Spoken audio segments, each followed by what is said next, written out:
Hi folks, how you doing? Great, my name is Stan and I'm pretty much happy and excited to be here just to speak a word into someone's life.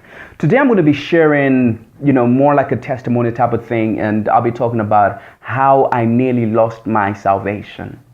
I know a lot of people think salvation can never be lost. I know they tell you once saved, forever saved, but I once lost. I could have lost my salvation. I could have been an atheist. Right now, as I'm sitting right here, I could have lost my faith. As I'm talking to you right now, I could have been one of those guys who are probably on video but talking about something else which is nothing to do with God and nothing to do with salvation.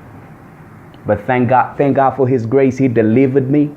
Thank God for His grace. He just couldn't watch me perish. Thank God for His grace, because I am here today and I am born again. I am saved and I'm excited to talk about this God.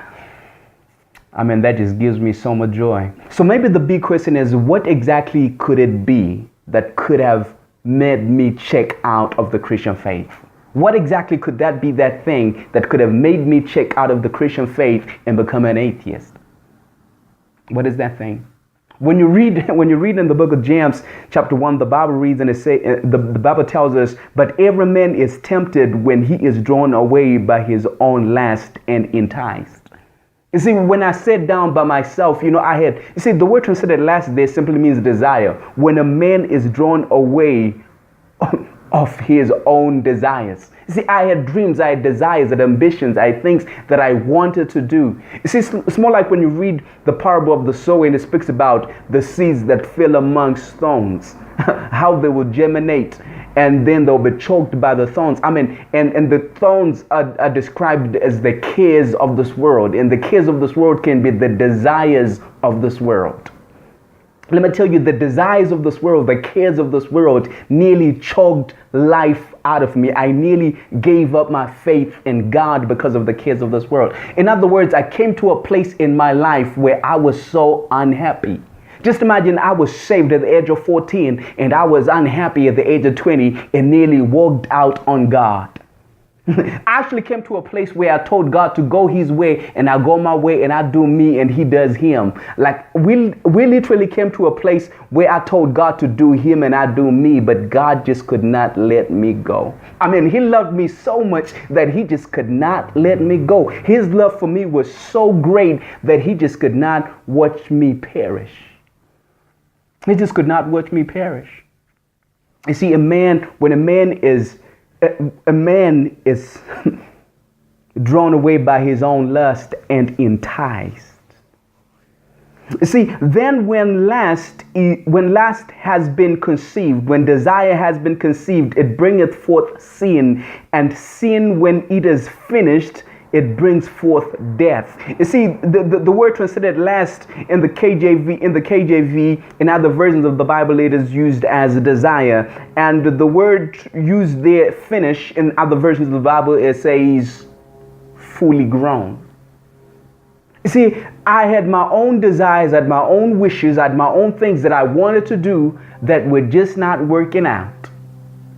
That made me question if there really was a God, because I think my faith in God was based on that which God was willing and able to do for me, and not necessarily based on who He was and what He intended for my life. In other words, I didn't have a relationship with this God. Though I had given my life to Him at the age of 14, but I had not developed a relationship with Him.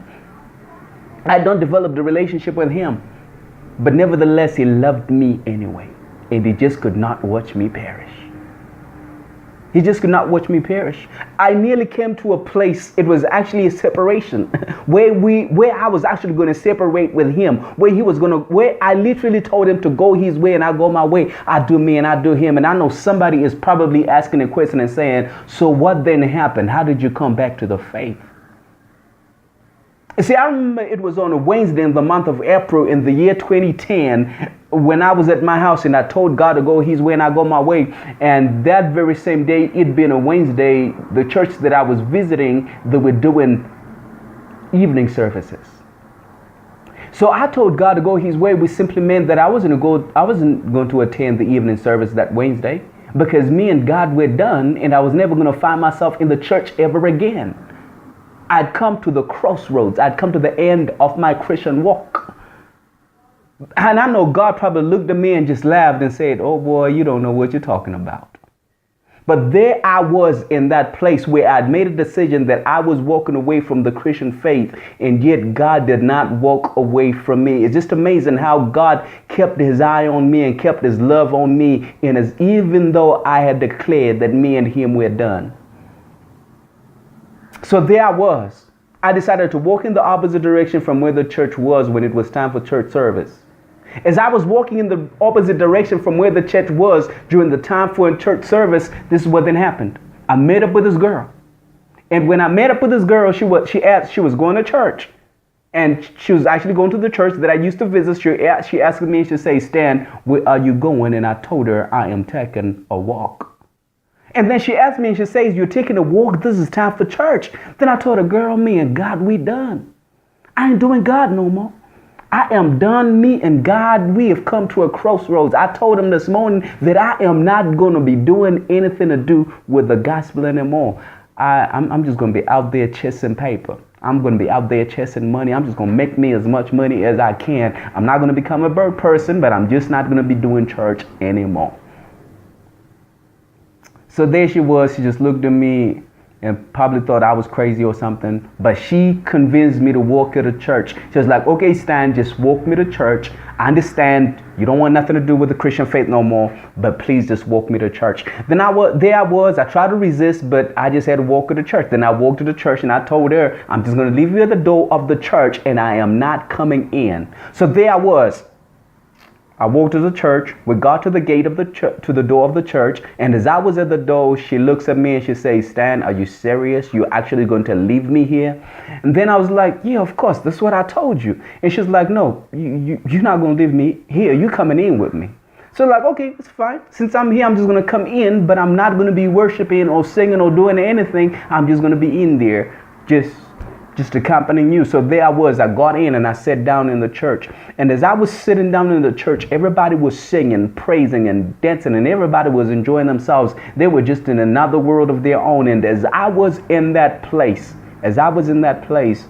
the Lord began to speak to me. It's kind of funny because I told him to go his way and I go my way. I told him to do him and I do me. So as I was sitting in that place, he decides to have a conversation with me on the inside of me. And he asks and he says, Stan, are you born again? Remember, I had been saved from the age of 14. So I told him, of course, I am born again. So then he asks me another question again. He then says this to me and he says, okay, Stan, I just want you to make sure that you are born again. I just want you to make sure that you are born again. Then I was like, okay, it's fine. If the pastor does the article, then I will go. I gave him a condition. And when the time for article came, guess what? Another lady comes up and she does the article, and she does it in a manner that it had never been done before. She gets up there and she says, there is somebody in this place who is not sure whether he or she is born again. I just sat right there and I looked up in the heavens and I said, God, I told you if the pastor does the article, then I will go. This lady ain't no pastor. And this lady says it again for the second time, and she says there is somebody in this place who's not sure whether he or she is born again. And when she says it for the second time, my heart beats really fast. And as my heart was beating really fast, guess what she says? She then says, I can feel your heart beating right now. One thing I know for a fact is that this lady was not even prophetic. But as she stood up there, she says, I can feel your heart beating right now. Before I realized that I was on my feet, standing right in front of the church, declaring the Lordship of Jesus Christ on my life in a manner I had never done before. For the first time in my entire Christian walk, my heart beats for the article, for the call for salvation. My heart beats. And as I was up there and I committed my life into the hands of God, and when I did that, something amazing happened immediately. The peace of God that passeth all understanding came on me. Like in other words, the anger that I had and the bitterness that I had and that thing that was taking me and separating me from God just immediately lifted off my life, and I was a free young man. And from that day up until today, I've always had a smile on my face. And I just seem to be so happy because I am happy. I'm so excited and so happy. Let me tell you, my financial situation didn't change. I didn't get a phone call to say, "Oh, Stan, you have $1 million in your bank account." Let me tell you, my happiness was not dependent on my financial circumstance and situation at that particular time. But at that particular time, I realized that whatever I thought was going to make me happy was not even making me happy, but it was literally drawing me away from my happiness. It was taking me away from God. It was moving me away from the plans and the purposes of God concerning my life. That which I thought was going to save me was actually destroying me, was actually killing me. And I was so happy and excited when I made that confession and I received Jesus for the last time in my life. And this peace of God that passes understanding became part of my existence. And I was so happy and excited about it.